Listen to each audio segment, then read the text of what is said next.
Hello, class. Today we are going to start our target reading with week 1. We are reading a passage that is actually split into two. Our first one is called Pets Are Fun, and our second is called Pets Are Not Fun. So today I want you to focus on strictly showing your notes and using your strategy throughout your passage. We are not going to look at our questions at all. We're just going to focus on the passage for today. So let's go ahead and get started.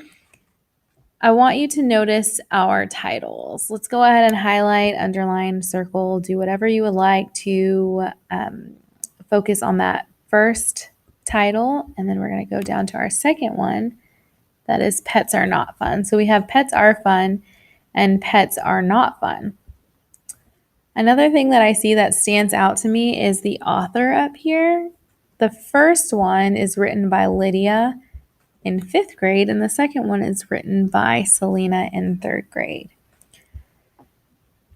So looking at those titles, I'm going to ask myself, what can I predict? So, like we always do on our passages, I want you to write somewhere on your paper, not in highlighter, in pencil, I can predict. And what can we predict? Just by our titles and just by looking at it before we start reading. I would say I can predict that these passages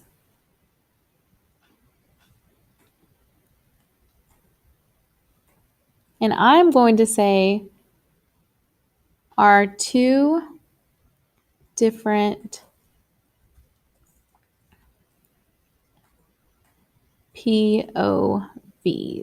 And we know that POV stands for point of view. So obviously these are two different points of views because one is saying that pets are fun and one is saying that pets are not fun. So now looking back at this passage, we can look for any pictures, anything that stands out. And here I don't see any passages, but I do see the word unconditional. So we're going to underline that, highlight it, mark it. And no pictures here, but I do see the word dependent. So we're going to do the same to that word. So now that we've done the basics, we're going to go ahead and dig in and start reading. So let's start with Pets Are Fun. I love having a pet. My dog provides me with hours of fun. We play ball and wrestle around on the ground almost every day. When I come home from school, he's there to greet me with a wagging tail, a friendly bark, and unconditional love. I can tell him all of my troubles and deep dark secrets, and he will listen and not judge me. He's happy to see me no matter what. So we're going to go ahead and go to the side and write a hashtag. And remember that a hashtag is just a quick little note, a few words, not a long paragraph, just something that's going to remind you what this paragraph is about. So based on the first paragraph here, I would say that we could say hashtag Lydia loves her pet.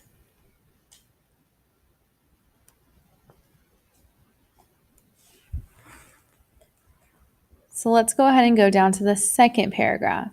I feel safe when he's around. My dog keeps me company until my parents get home. I know he will protect me from danger because he barks and growls whenever he thinks I might be in trouble. He also barks whenever a stranger gets too close to me. So let's go ahead and get another hashtag here. And I would say hashtag protection because her dog is protecting her. Paragraph 3. My dog is very obedient. He comes when I call and he stays when I tell him to stay. Whenever I take him for a walk, he stays close by and doesn't run away. He is smart too. He can do the tricks I've taught him when I want to show him off. I guess you can tell that my dog is one of my very best friends. So for this one, that's mainly about her dog being obedient, which even if we don't know what the word obedient means, we have some clues that give us little hints and tell us that that means that her dog listens well. So we're going to say hashtag obedient, or you can say hashtag her dog listens. And I'm also going to put hashtag BFF because she says that her dog is her very best friend. Now moving on to the second passage, we have Pets Are Not Fun by Selena. Paragraph 1. Having a pet is no fun at all for me. I used to have a dog, so I know how much trouble they can be. First of all, my dog was very dependent on me. I had to feed him every day and make sure that he had enough clean water to drink. If he made a mess on the floor with his food or spilled his water, I had to clean it up. Speaking of cleaning up after him, after he ate, I had to let him out in the backyard to do his business, and then I had to go clean that up too. Yuck. So we're going to say hashtag, maybe hashtag doesn't like pets.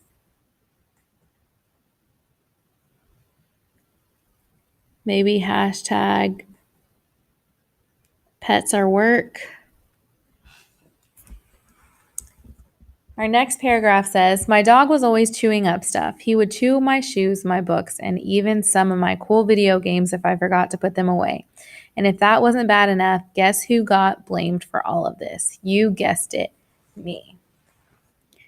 So we're going to say hashtag maybe dog chews. And something else important that she said is she got in trouble for it. She got blamed for it. So we'll say hashtag blamed. The last paragraph says, keeping my dog cleaned and groomed was another problem. I had to bathe him and brush him every time he got into a mess. Pets are just way too much trouble for me. I'd rather just watch Scooby-Doo on television.